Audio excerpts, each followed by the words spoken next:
अमृत काल का ये पहला बजट विकसित भारत के विराट संकल्प को पूरा करने के लिए एक मजबूत नींव का निर्माण करेगा। ये बजट वंचितों को वरीयता देता है।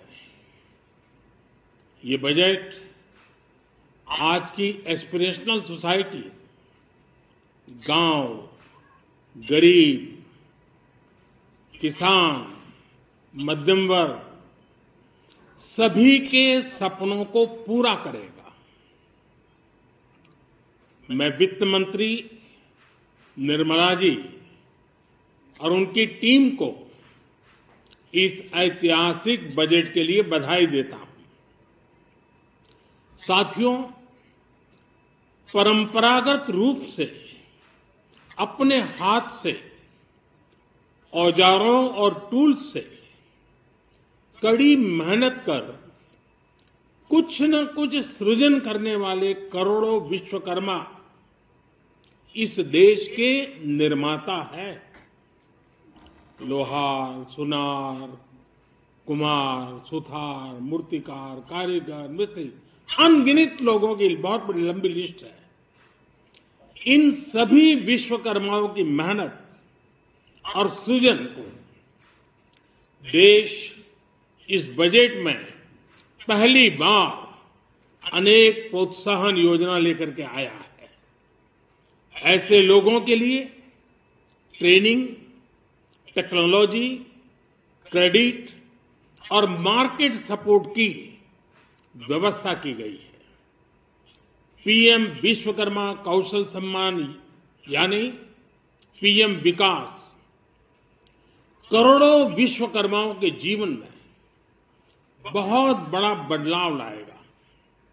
साथियों, शहरी महिलाओं से लेकर गांव में रहने वाली महिलाएं हो,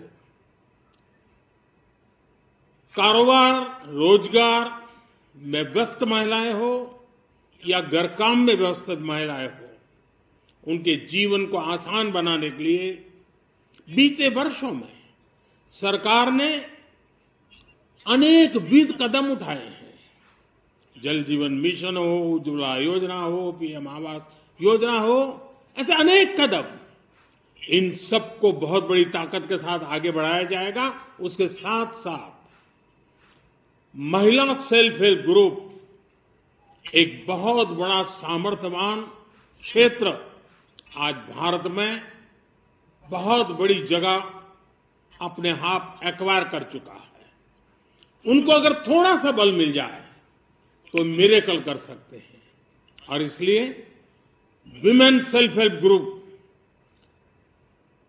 उनके सर्वांगीण के विकास के लिए नई पहल इस बजट में एक नया आयाम जोड़ेगी।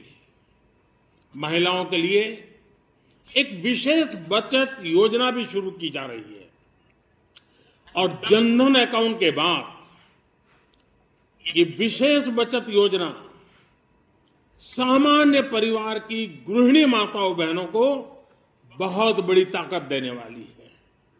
ये बजट सहकारिता को ग्रामीण अर्थव्यवस्था के विकास की धुरी बनाएगा। सरकार ने कोऑपरेटिव सेक्टर में दुनिया की सबसे बड़ी अन्न भंडारण योजना बनाई है, स्टोरेज कैपेसिटी। बजट में नए प्राइमरी कोऑपरेटिव्स बनाने के लिए एक महत्वाकांक्षी योजना का भी ऐलान हुआ है। इससे खेती के साथ साथ दूध और मछली उत्पादन के क्षेत्र का विस्तार होगा। किसानों, पशुपालकों और मछुआरों को अपने उत्पाद की बेहतर कीमत मिलेगी। साथियों, अब हमें डिजिटल पेमेंट्स की सफलता को एग्रीकल्चर सेक्टर में दोहराना है। इसलिए इस बजट में हम डिजिटल एग्रीकल्चर इंफ्रास्ट्रक्चर की एक बहुत बड़ी योजना लेकर आए हैं। आज दुनिया इंटरनेशनल मिलेट ईयर मना रही है। भारत में मिलेट्स के अनेक प्रकार हैं, अनेक नाम हैं। आज जब मिलेट्स घर घर में पहुंच रहा है, पूरी दुनिया में पॉपुलर हो रहा है, तो उसका सर्वाधिक लाभ भारत के छोटे किसानों के नसीब में है। और इसलिए आवश्यक है कि नए तरीके से उसको आगे ले जाया जाए। इसकी एक नई पहचान, विशेष पहचान आवश्यक है। इसलिए अब इस सुपर फूड को श्री अन्न की नई पहचान दी गई है। उसके प्रोत्साहन के लिए भी अनेकविध योजनाएं बनाई गई हैं। श्री अन्न को दी गई प्राथमिकता से देश के छोटे किसानों, हमारे आदिवासी भाई बहन जो किसानी करते हैं, उनको आर्थिक संबल मिलेगा और देशवासियों को एक स्वस्थ जीवन मिलेगा। साथियों, ये बजट सस्टेनेबल फ्यूचर के लिए green growth, green economy, green energy, green infrastructure और ग्रीन जॉब्स को एक अभूतपूर्व विस्तार देगा। बजट में हमने टेक्नोलॉजी और न्यू इकोनॉमी पर बहुत अधिक बल दिया है। एस्पिरेशनल भारत आज road, rail, metro, port, waterways, हर क्षेत्र में आधुनिक इंफ्रास्ट्रक्चर चाहता है। नेक्स्ट जनरेशन इंफ्रास्ट्रक्चर चाहिए। 2014 की तुलना में इंफ्रास्ट्रक्चर में निवेश पर 400% से ज्यादा की वृद्धि की गई है। इस बार इंफ्रास्ट्रक्चर पर 10 लाख करोड़ रुपए का अभूतपूर्व इन्वेस्टमेंट भारत के विकास को नई ऊर्जा और तेज गति देगा। ये निवेश युवाओं के लिए रोजगार के नए अवसर पैदा करेगा, एक बहुत बड़ी आबादी को आय के नए अवसर उपलब्ध कराएगा। इस बजट में ईज ऑफ डूइंग बिजनेस के साथ साथ हमारे उद्योगों के लिए क्रेडिट सपोर्ट और रिफॉर्म्स के अभियान को आगे बढ़ाया गया है। एमएसएमईज के लिए 2 लाख करोड़ रुपए के अतिरिक्त ऋण की गारंटी की व्यवस्था की गई है। अब प्रिजम्पटिव टैक्स की लिमिट बढ़ने से एमएसएमईज को ग्रो करने में मदद मिलेगी। बड़ी कंपनियों द्वारा एमएसएमईज को समय पर पेमेंट मिले, इसके लिए नई व्यवस्था बनाई गई है।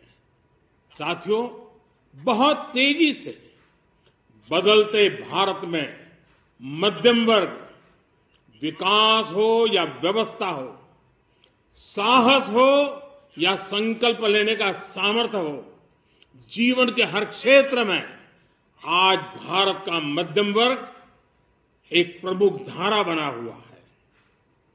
समृद्ध और विकसित भारत के सपनों को पूरा करने के लिए मध्यम वर्ग एक बहुत बड़ी ताकत है। जैसे भारत की युवा शक्ति ये भारत का विशेष सामर्थ्य है, वैसे ही बढ़ता हुआ भारत का मध्यम वर्ग भी एक बहुत बड़ी शक्ति है। मध्यम वर्ग को सशक्त बनाने के लिए हमारी सरकार ने बीते वर्षों में अनेकों निर्णय लिए और ईज ऑफ लिविंग को सुनिश्चित किया है। हमने टैक्स रेट को कम किया है, साथ ही प्रोसेस को सिंप्लीफाई, ट्रांसपेरेंट और फास्ट किया है।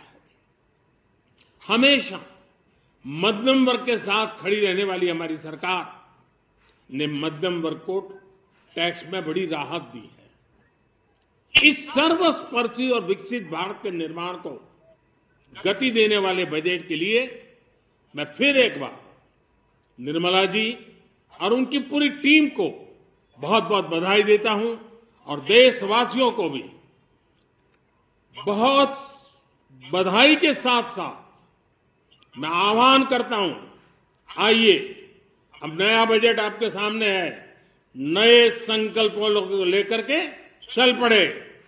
2047 में समृद्ध भारत, समर्थ भारत, हर प्रकार से संपन्न भारत हम बना के रहेंगे। आइए इस यात्रा को हम आगे बढ़ाएं। बहुत बहुत धन्यवाद।